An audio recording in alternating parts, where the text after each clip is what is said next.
Hello, this is Sierra Hero, Vice President of Innovation for Meritage Homes. I appreciate taking 15 minutes out of your very busy days to review the latest edition of our innovation standards.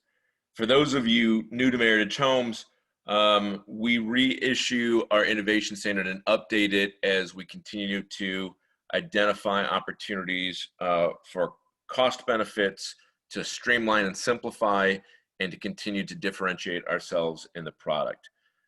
If you're new to Meritage, you may not have been used to the innovation emphasis that is a part of our brand. And what really that does is, one, obviously it's customer focused around creating value so that we're a better choice in the marketplace and increase our market share in the zip codes where we operate.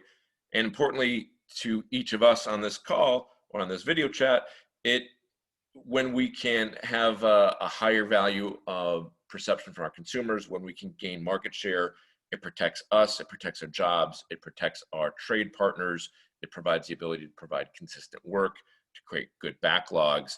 And so our innovation strategy is a part of Meritage's DNA around creating a better business practice, and is the result of our Life Built Better brand promise.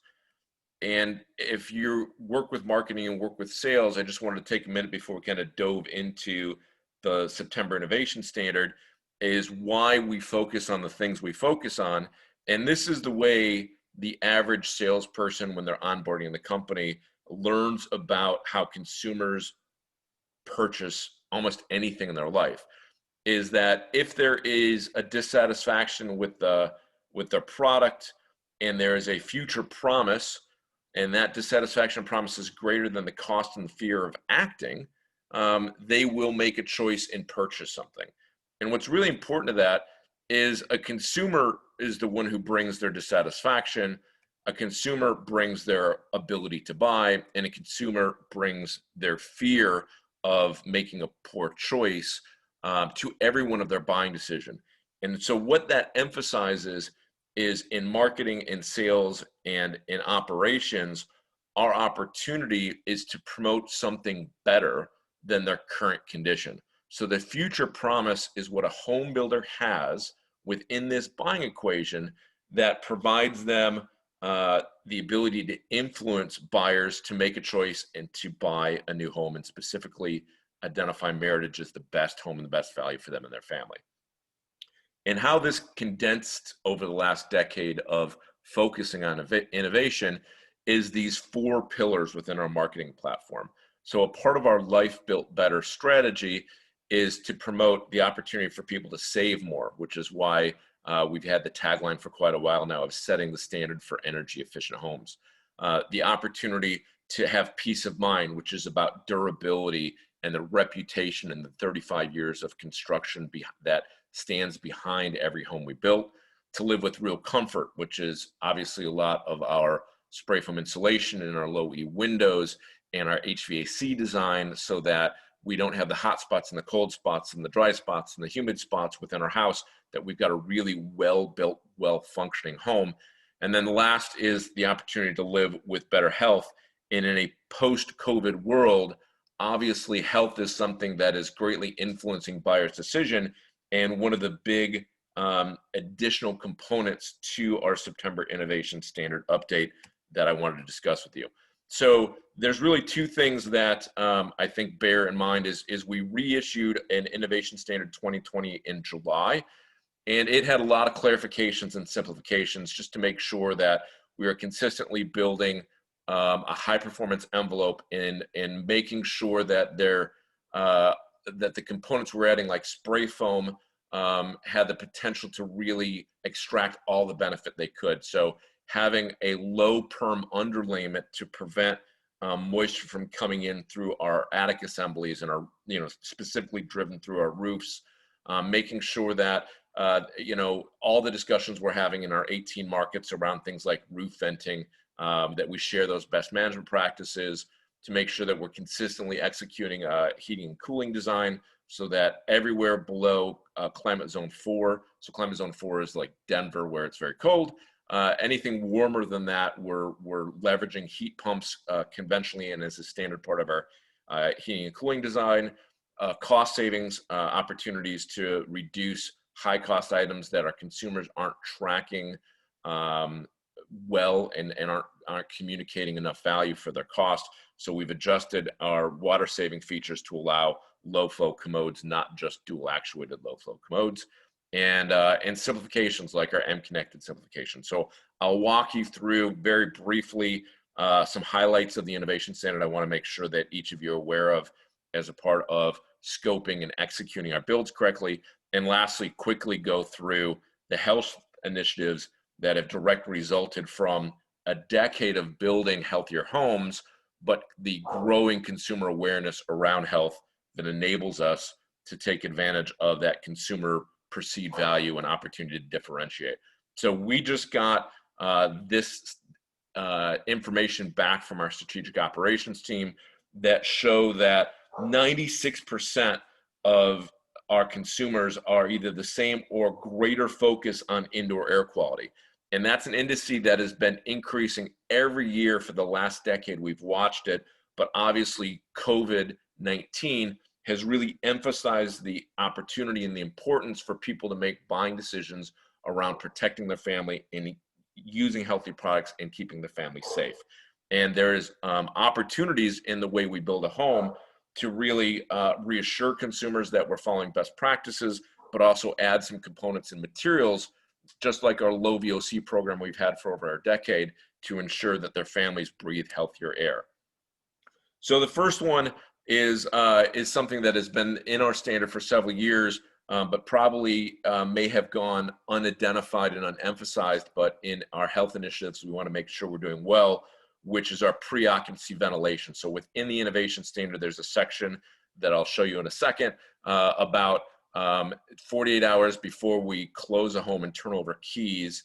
We want to make sure that we're recirculating fresh air through that home more than would normally be done, just to make sure that the construction dust and any off-gassing and anything related to last-minute touch-ups is evacuated, and we'll bring a lot of fresh air in before people come in and occupy the home. The next one is something we have built to for the last 10 years, which is the US EPA's Indoor Air Plus program.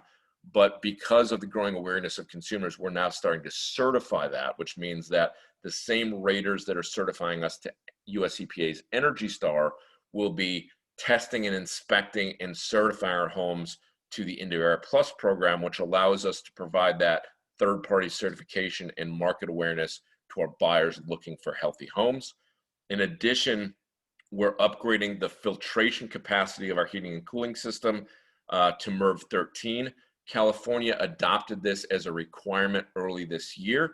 And what that did was that it created a bunch of material within the supply chain of low pressure reducing filters. So the big reason why we've never gone to MERV 13 in the past is that the MERV 13 creates a restriction in the return air coming back to your heating and cooling system that can negatively impact the performance of your heating and cooling system. But now that it's been mandated in California, there's new products that promote better airflow, but still do a really good job capturing very, very small biologically active particulate. I'll walk through that really quick. The fourth within our health-based initiative is making sure that we have a consistent market-to-market passive mitigation standard for radon. So anything that is zone 1 in radon, that's parts of Tennessee, parts of South Carolina, parts of Colorado, parts of Georgia.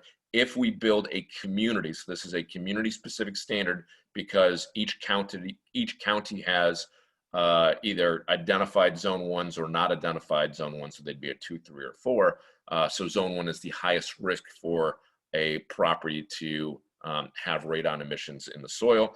So if you're in a zone 1, we will be installing a standard passive mitigation standard, and we should have started that as of July 1st. And then we're also looking at opportunities to flex and give each division alternative strategies around ventilation, specifically around enhanced ventilation in our attics. So if you're not familiar, in section 3.5 of the innovation standard, which is attached to this email, we are looking to make sure that we have a consistent strategy to ventilate our homes prior to occupancy. So 2 days before scheduled close, we're turning on the recirculating fan and leaving it on. So on the thermostat, you're just going to turn the fan to on, and so it will run and recirculate air. The fresh air system should be active and set to the default ASHRAE 62.2, and that's the way it should have been commissioned by the heating and cooling system, so that shouldn't be something you have to do. And then we want to turn on the exhaust fans. So we're going to have the air circulating 24 hours a day for 2 days from the HVAC system, and then the bath and the laundry exhaust fans are going to be exhausting, and that's going to promote and expand the amount of fresh air that's being brought into the home. And so the home will have 3 times the amount of normal fresh air it would receive for 48 hours before the consumer occupies. And we believe that's important just because the amount of last minute construction that happens right before close, and there's a lot of things evaporating, right? From wet paint to grout that's drying to people about to bring in new materials. We want that to have as much fresh air as possible so they come into as clean initial environment as they can. The second, if you're not familiar with it, the good news is we've been building this standard for a long time. So all we'll have is we'll have a third party partner in our energy raters coming through and making sure that all the pieces of Indoor Air Plus certifications are in place. And that's going to allow us to market and talk about that standard a lot more aggressively with our buyers to inspire them to buy a healthier home. So the only thing that you'll really see in that standard, our spray foam is a part of the standard because it gives us a really sealed envelope. Our fresh air ventilation is a part of that standard. Our low VOC program is a part of that standard. So the thing that you'll see the raters checking is that they want covers on the HVAC ducting system so that we're not allowing dust to settle and collect in there, so that the ducts stay cleaner during the construction process. They're looking for carbon monoxide detectors. They're looking for smoke detectors. So they'll want to make sure that our indoor air quality standards are in place consistently from house to house so they can certify it to that standard. It shouldn't be anything more than a certification, but if you'd like to review those standard within the innovation standard, there's a link to the IAP website that has all of the check documents and the checklists for compliance necessary to meet that certification. The next piece is we were MERV 8 as a ventilation standard, as a filtration efficiency. So MERV is a minimum efficiency rating value. So we've been MERV 8 for 10 years. And that we felt was a balance between removing as much pollen and dust as we could from the airstream without negatively impacting the airflow through that filter into the HVAC system. What changed recently, as I noted earlier, is that California required this more efficient filtration, and then the supply chain solved those problems and upgraded their filters so they weren't as restrictive to airflow, but were a lot more efficient in removing these really, really small particles. So what that means, if you're curious, is as you go up in efficiency value, so as the MERV gets higher, it captures smaller and smaller particles. So as you can see on this graph, what happens is the really small particles pass through MERV 6s and MERV 8, but things like viruses and bacteria, these biologically active materials that are so top of mind with our consumers today, start getting captured at MERV 13 and greater. And so we wanted to move to something that proactively was starting to remove bacterial and virus-sized particles from the air so that we could start differentiating our homes from conventionally built homes in their ability to reduce those size particles, which are so important to the average people buying our homes. What you may see in practice is you may end up going from 1 inch to 2 inch filter depth, so the pleats are deeper so that you can get that better filtration without the pressure loss. You may change suppliers on your air filters, but ultimately this should be a very de minimis change and not require any HVAC design, just a specificity from our suppliers on the type of filters that we should have been already specifying 8. We're now just specifying 13. In the innovation standard, there's links to the protocol requirements around the radon zones. So once again, a red on this map is a radon zone 1. And so those are the areas where the underlying geology can produce too much radon, which is a gas that percolates up from shale and is radioactive and therefore has the potential to cause cancer. So in those radon 1 zones that are depicted on the map, and you can a link to this is available to you in the innovation standard. You can zoom into the counties where you build. And if you're red and in zone 1, we need to install a passive design. And there's a link in the innovation standard as well to the EPA standards around a passive design. One of the people that do this best is Bodner, actually. Robert Bodner actually helped us develop this standard several years ago. And so if you need any help in your market with your design or have some questions about this passive standard, please reach out to myself. I'm always happy to help.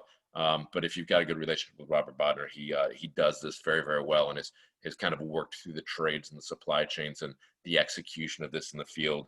And to me, he really has best practices going in his approach in his marketplace. So shifting from our health-based initiatives that are established as of 10 years ago all the way up to this September, where we initiated the Indore Plus and the MERV 13 standard, I just wanted to point out that the M-Connected standard in 2020 in July became simplified. We've reduced it to basically 4 components: the Wi-Fi door lock, the Wi-Fi T-Stat, the Wi-Fi garage door, and the addition of 3 USB outlets. These are the minimum requirements for the standard. The things that may have changed in July was those of you in markets where you weren't putting in Wi-Fi garage door openers, that standard was adopted, but it also removed the requirement to have Wi-Fi irrigation controllers, Wi-Fi light switches. And so while if your market feels that they need you to be competitive, you can maintain those. It's not a part of the national requirements and is no longer with the innovation standard. But in there, as a best practice, is also a quick diagram on the Wi-Fi pre-wire. So if you're not familiar with that and you look inside the innovation standard, there's this diagram of what Wi-Fi ready would look like in order to promote the ease of the use of these M-connected components. So it's basically a central shelf somewhere, coat closet, a pantry. On the top shelf, the ideal is a duplex 110 volt and double runs of Cat 5 and Cat 6. So there's some redundancy when you home run them from the hub location. If you've got any questions on that, please reach out, but there is supporting information in the standard about all of these M-connected components and what we currently standardize on to meet that brand promise. And effectively, if you're new to the company, one of the reasons that the M-Connected Home Suite is what it is we wanted to make sure that everything could be installed by our trades, so it wasn't loose and created the consumer having to do something, but also we didn't want our consumers to be forced to use something. So the thermostat works without Wi-Fi, the garage door opener works like a conventional garage door opener, the door lock works like a conventional door lock. You don't have to do anything different, but all of them have embedded capabilities that if a buyer wants to, they can activate those Wi-Fi functionalities and get enhancements in security, enhancements in comfort, enhancements in convenience. And so all of those standards are really based around consumer focus on creating ease of use and not forcing them into a particular type of home innovation program, or even forcing them to use their smart devices in order to use a Meritage home. The last piece that was new was just a recognition that people are constantly looking for those little cubes to charge their smart devices, and we had inconsistency around the use of plugs that had USB charging ports embedded in them. And so we felt that as part of our brand promise within M-Connected, we would ensure that at least there's 1 plug with USBs in the kitchen and 2 in the master, where there's a high propensity for people to use charging ports to charge their smart devices. So we're going to standardize them and make them part of our national promise, and you should be seeing those in your marketplace. The rest of the innovation standards, once again, is attached to this email. There's a couple things that I wanted to make sure that I highlighted just because I've seen inconsistencies when I've been in each market. The first was we had a large national discussion last year around underlayment. The importance of underlayment is there's a thing called thermal vapor drive. And what happens is on a cold roof, and it gets cold because our roofs are exposed to the night sky, and they subcool. It's something called radiative night sky cooling, and it means that your roof surface is actually colder than the air around it, and it selectively will condense water, and you get dew on your roof at night. And because of that dew and the wetness in the morning when the sun comes up and starts heating up your roof, it can actually selectively create water vapor driving in through your attic assembly. And we wanted to make sure that we weren't trapping and holding moisture in the felt underlayment of our roofs that would allow that to happen and potentially start allowing moisture to expand and contract the OSB and the underlying trusses. So we went to a low permeable, so water can't penetrate through that underlayment, so that you should be using a synthetic low perm underlayment in all warm climate zones. So once again, if you're in climate zone less than 4, so any place that is not colder than Denver, Denver's climate zone 4, you should be using the synthetic low perm polypropylene underlayment. There is an exception in California if you build in California because of the coastal conditions in the marine cloud layer. They don't get the same kind of direct sun first thing in the morning as consistently as other parts of our market. So California does have an exemption from requiring synthetic low perm underlayment, although it's still best practice in that market. Also in the innovation standards, there was a lot of variability on how people were doing porches and bump outs and lanais and these details where there was roof space outside the conditioned attic. And so if you haven't looked at it in the innovation standard, there's this best practice around small, mid-size, and large roof area extensions and how to think about venting those to be cost effective and consistent to ensure that those spaces don't end up either being very expensive to build or not performing correctly. So take a look at your innovation standard for those best practices around proper venting. We already talked a little bit about the fact that the innovation standard has a standard requirement for heat pumps in mixed climate. So anything warmer than Colorado, warmer than climate zone 4, we should be conventionally using heat pumps and not having split systems. If you're cold like Colorado, we still do allow split air conditioning and furnaces because of the amount of heating they have to do in that climate. And then I talked about within the innovation standard, there has been some continual evolution to be very focused on cost. And one of those things that we found has a pretty good impact to your directs is that allowing your supply chain to meet the low flow water requirement of our commodes without requiring them to be dual actuated. And so that technology has evolved a lot in the last several years. So we're seeing low flow commodes, so they're 1.28 gallon per flush or less, function well. The old ones just didn't flush. So these new low flow commodes are flushing very well, handle solid waste very well, but don't require the complexity of the split tank in dual flush. So there's no requirement not to use split tanks, but there is an opportunity to find some cost savings in your supply chain if you want in your market to go to low flow commodes.